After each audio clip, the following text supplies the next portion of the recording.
Hey YouTube, my name is Indiera. Welcome back to my channel. So I just got back from work. I'm fresh from work, you know, that Corpsman life. Hello. But yeah, so I just got back from work and they were talking about, you know, they released a new episode and stuff. So I was like, okay, well, you already know I'm gonna react to it. So of course I'm gonna give y'all my 2 cents and of course I'm gonna explain everything for y'all. So yes. Let's go. What you and me will always be tight. Memory every single day and night. Even when you start to acting like a fool, you know I'm loving every single thing you do. Good morning. Let's go, kiddo.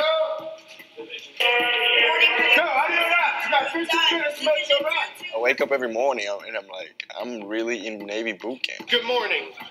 I remember that. Quit stuttering. It doesn't feel like we're here, and it's like you go to sleep and you wake up and then you look around and you're like, here. oh crap. You shaved yet? Yes, petty officer. When? Last night, petty officer. Did you shave this morning? No, petty officer. Or within the last hour? No, petty officer. Go shave. All right, petty officer. Now we're in our permanent ship. It's a heightened amount of stress because there are so many more pairs of eyes looking at us. For real. It's stressful at the moment. I'm trying to get used to it. Yeah. Yes, I remember like when we first moved to our real ship, like that's where like stuff really starts to like you have to be on your game because it's really the beginning of your training. And I remember it was like really scary because there's all these rules. Like when you get there, like you don't realize how strict it is. Like when you get there, there's like a certain spot for everything. There's a certain spot. Like your pillow has to be a certain way. Your blanket has to be folded a certain way and put at the end of your bed a certain way. The like where the mop's located, the mop has to be a certain place. The irons have to be a certain way. Like in the laundry room, the washing machine, the dryer machines can't have anything on it, no lint, no nothing. Like it has to be spotless, and there's like a spot for everything. So it's like even in the head, the curtains have to be a certain way. The curtains, like in the head, there's not like actual stalls where you like open the stall. There's curtains on the by the toilet. So the curtains have to be a certain way. It's weird. Like everything has a place. Like even the toilet tissue roll, like you know the toilet tissue, that has to be a certain way. Like when you're done with it, you have to put the toilet tissue a certain way. So it's like people don't understand in boot camp. It's really like a transformation because you're doing things that at home you never even thought about, like folding up your blanket and putting it like they like do like this weird fold and put it at the end of their bed and then. It's just weird. Like, everything is weird to you when you get there. You're like, what? Like, why do I have to do this? Like, why do I have to do the iron this way? And why do I have to put my shirt over here in this corner? Like, there's certain spots for everything. So, when you get there, that's, like, starts to kick in because you got to start doing everything their way. So, yeah. So, I already see stress. I believe with Division 229 when we first switched from BDays where we were coaching most of the time to week 1 where we were holding them accountable, it scared a few of them that they weren't going to be able to meet the standard that we expect them to hold. Everybody on your faces. Now. You can't act in the water. You ready to quit? You want to quit? I can get you out of here. 1, 2, 3, 4. All recruits, when you first pick them up from basically civilians and then get them into the week 1 training and you start using intensive training exercises on them, they really struggle. It's mostly a mindset.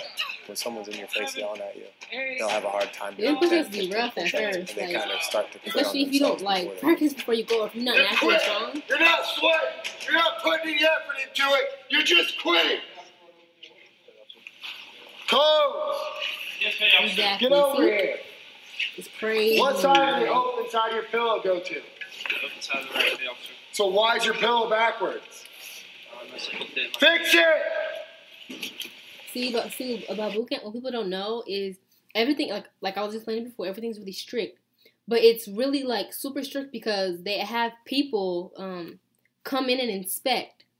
And those points could damage the division, like the division points. It could damage the division. So I believe it was FQA, if I'm correct. Yeah, I think it's FQA. They come in and they can do random inspections where they come into the compartment and they look at everything. And if they see like the pillows aren't right and the blanket's not right, they'll even open it up. Like if the clothes aren't right and all that stuff, that's really bad. And then it makes the RDCs look bad because it makes them look like they're not training the recruits. You know what I mean? So it's like, I remember it was always like who's messing up? Like y'all know what to do.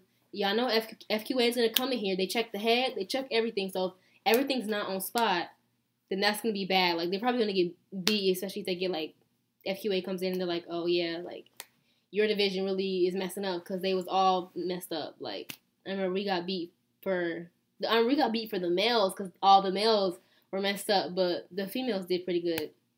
I remember that. But we're all one division, so if they mess up, we all get beat for it. So yeah, I remember that. It's the same hits every day. You both had that hit yesterday. Only one of you fixed it. Why didn't you look at it? I didn't see it, petty officer. One team makes his rack. Look at it for him. Yeah. It's called team. Yeah, it is teamwork. Like I remember, like me and my rackmate would always check on each other. So like the person who you're racking with, I remember we would like you always have to check everyone's stuff. Like before I left, I remember I would check all the blankets before I left, everyone's blankets in the whole compartment. I would check everyone's blankets before I left because like we all kind of like had a role. Like it's like about teamwork. So it's like, well, we know that this person doesn't seem to get this all the way. Like they seem to always put their pillow wrong or always do this wrong. So we always make sure we like team up and check everyone's stuff before we leave. Like, okay, is all your stuff clear? Like, because we don't want to get any hits or we don't want FQA to come in here and blah, blah, and too much. So, and even if your RDC see it, they'll beat you on spot. So, yeah. Figure it out. That's been the most challenging part, is just getting along with everyone and trying to work together and putting all differences aside and understanding that we have one goal to accomplish. So some people have adjusted to that better than others. 5, 6, 7, 8, 9, 10. Up, down, up. Up, down, up. Up, down, up. Up, down, up. So that IT session was to show them after taps they're not allowed to argue with each other, and they have to just handle things internally as a division. What number? Then yell it. 12. 12. Do it. Do it. That's not yelling. Yell 12. Ooh, look at her. Well, look at her. She not having it. She not having it. She looked like she's trying to say something. But yes, I remember, like, because it's like, think about it. You're, like, for the guys, it's a room full of guys. And then for the females, it's a room full of females. So it's like, you all have to work together. And then you have to listen to your chain of command. So you have a chain of command. And I remember, like you have your MA, which is, like, they tell everyone to shut up. They're, like, in charge of keeping the division quiet. You have your RPOC and your AROC. They're the leads of the division. And so normally if there'll be like a female RPOC and a male AROC or vice versa. They always make sure there's a female and male in leads so that way both compartments have a lead in there. And yeah, it's just, I remember it got crazy. Like some girls would listen to other girls and, you know, it was a lot. But I remember once we hit the Marlin spike, once we did the USS Marlin spike, we all got along. After that, we all figured out how to just get along together.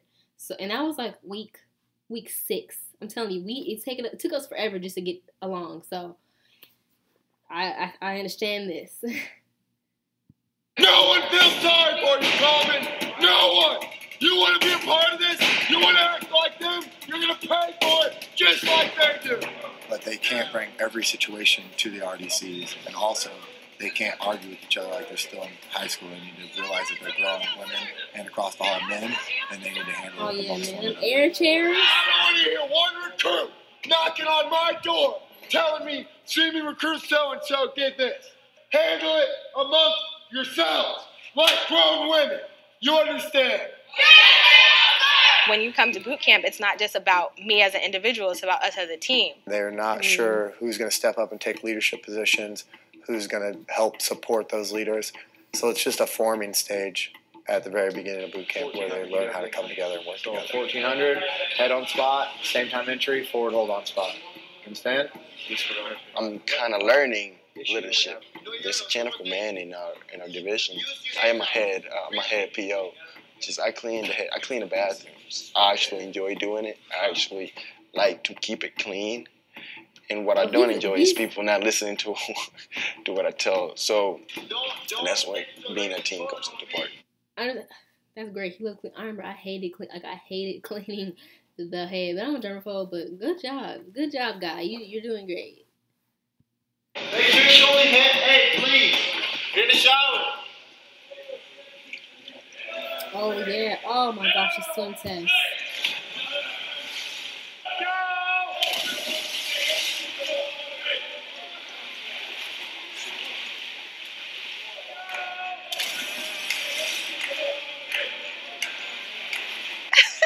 I barely passed the swim. So this is a baseline swim test to just make sure that they have the basic skills required to survive if they were to find themselves in the ocean. So we walk in and I see the platform and I was like, okay, 10 feet is not that bad. And then you get up there and you look down and I'm like, whoa, that's 10 feet. Oh. See, it's not bad. Okay, so when you see the tower, people be actually like, when you see it, it don't even look that big. But when you get up there and then you're like, I remember when I jumped off, I'm like, it's only 10 feet, whatever. I don't know. So I jump off and I'm like, my head's like, why haven't I touched the water yet? So I'm like, damn, I guess it was deeper than I thought it was. But yeah, yeah. Okay, step. And I kind of hesitated, and before I knew it, I was over the edge. So once I finally got out of the pool and made my swim, I was like, okay, great. The worst part is over. And then we go to the other side, and we have to jump off again. And I was like, man, why didn't they tell us this before we joined? I would have reconsidered that. But I passed. That's not even hard. But he did inform me that I need to take swim lessons. It doesn't look as high as it is, and it's not the fact that you're like, I'm afraid of heights, but it's the feeling. Yeah, it's the feeling your stomach gets when you drop. You have to hold on to an inflatable boat, and everybody has to get in it one by one, and the water was really cold. But it was quick, it was fast, and I really enjoyed jumping off the tower. Yeah, this was fun. Like, once you pass everything, like, once you pass the jumping off, because after you jump off the tower, you swim up, and then you swim all the way across the pool, and then once you swim all the way across, you get out, then you go to the side of the pool, then you do the prone float on that side, and then you also do, it was a prone float, and the one where you, like, you hit the air into your uniform, and then you hold it, and it, like, creates, like, a flotation. Then once you finish that, then you go over here to the, they call it the life raft activity, something like that. But it's a huge life raft, and this one fits, it was either 25 or 50, because we learned about this. It was like 25 or 50, I don't remember. That one looks pretty big, so I'm going to say 50.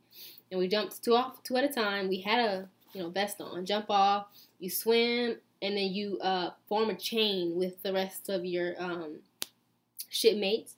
And once you guys form a chain and you're all together, one by one, you swim, and then you crawl into the raft. So yeah, that was, like, this part was fun. I had fun doing that. I mean, the swimming stuff, of course you're nervous because, like, this is a huge shower. Like, whoa. And then, so, okay, well, it's not that bad. And then you jump off, and you're like, whoa. And, like, it's, it's weird. But this part was fun, though. So after you finish everything, just, okay, when you get here, just know it's, like, it's not that bad. You have a vest on, so. I did not enjoy that. Other people said that they loved it. I hope I don't loved go it. It was so fun.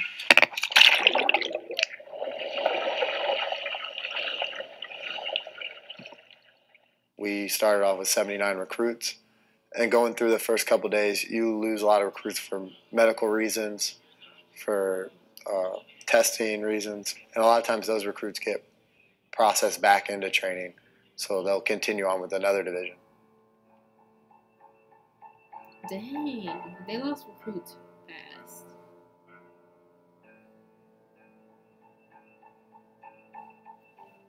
What did that say? So what? So we were removed from training for evaluation to determine whether they will continue training and be separated. Oh no. That really sucks. Bootcamp's very challenging. We push the recruits to their limit and beyond what they think their limit is, because when they're here at boot camp, if we can push them and make them feel uncomfortable, but they keep succeeding and keep going through the mission, then those are going to be the sailors that are out there in the fleet ready to serve once they do graduate here. And if they find out that boot camp's not for them, it's better for us to filter out the people that are going to have an issue under pressure while they're here at boot camp before they get out there in the fleet and they need to perform. And that's the point when they decide they break. So boot camp's hard for that reason. Even though I've only been in boot camp for a week and some change, I can see things turning, and I see goals that I can set for myself it makes me a lot more sure of the decision that I made. I knew deep down inside I really, really, really wanted to be in the service. So it made me a lot more sure and a lot more confident that this was the best decision that I could have made for myself. Whenever I was back at home, I used to judge myself a lot. I used to think, I'm not doing this right. What am I doing wrong in my life? And I don't have that feeling anymore. I'm satisfied with what I'm going to. I'm really satisfied. Yesterday was our first day wearing the actual uniforms. So when we got them and I see that my name is on my right and it says U.S. Navy on the left, I'm just like, wow, like I get to wear this uniform. This is so cool. It's mind-blowing, and it's like, wow, my name is on here and it says U.S. Navy. Like I'm doing this. I'm doing it. I'm doing it. It's happening. I'm so excited for graduation. I'm ready for it, and I'm excited for my family. I know, when you be in boot camp, I remember I was praying that graduation would come, because it's like, you know, you were just doing all that stuff and all these roles. But I remember towards the end, you get used to it, because it's like you have no option. Like, you have to do things a certain way. So it's like you get used to it. I remember the first 3 weeks were the hardest for me. No, bump that. The first month, the first 4 weeks was so hard for me. And then I have a twin, so I wanted to go on with my twin, but she left boot camp a whole 2 months before me.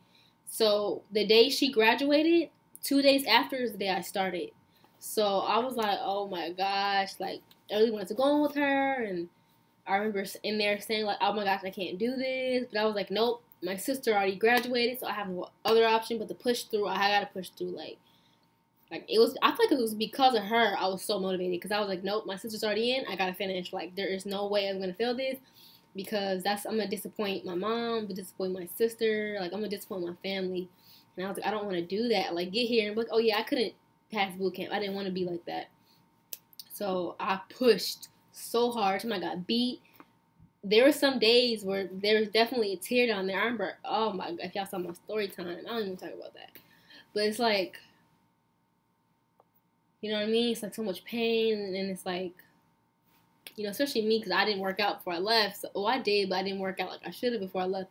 So it was I was really in pain when we got beat, because I was not physically prepared for it, but I literally pushed through. I pushed through and pushed through.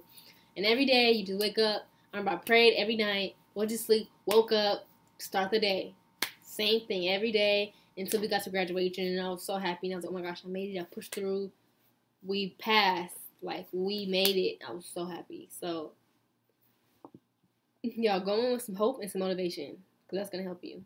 To see me in my uniform and for me to just get out of here. I mean, that's my number one inspiration to get through this, is seeing how my parents going to react to it, how they're going to feel, how they're going to see what I change.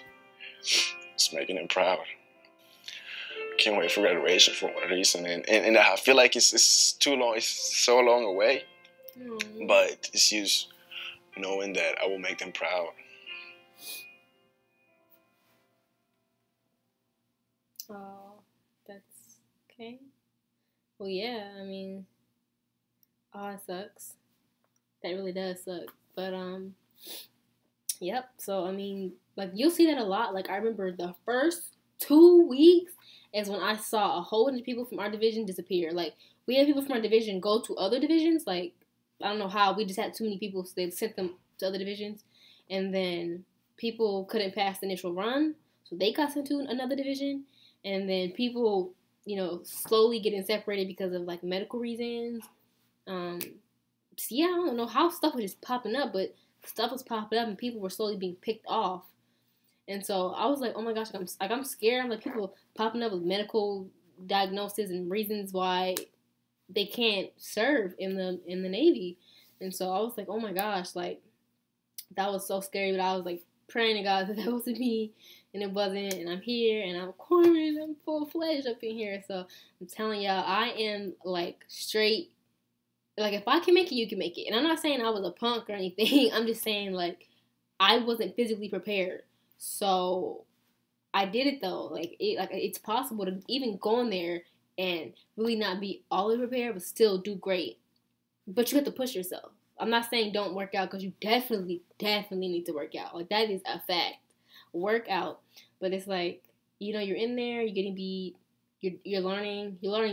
I remember we were learning about the boat, learning how to tie a bow knot and stuff, and I'm just like, what? Like, we were learning so much stuff, about the ship life and everything. We even did, like, some corpsman training, like, well, it wasn't corpsman training, but it was, like, first aid training in there. And I was just like, that was fun for me, because I was happy for that, but I was like, whoa, like, we're learning so much here, and you're expected to do good at it while you're learning it. Like, you have to do good, so that's all I'm saying. Fight, stay motivated, and y'all be good. So, yeah.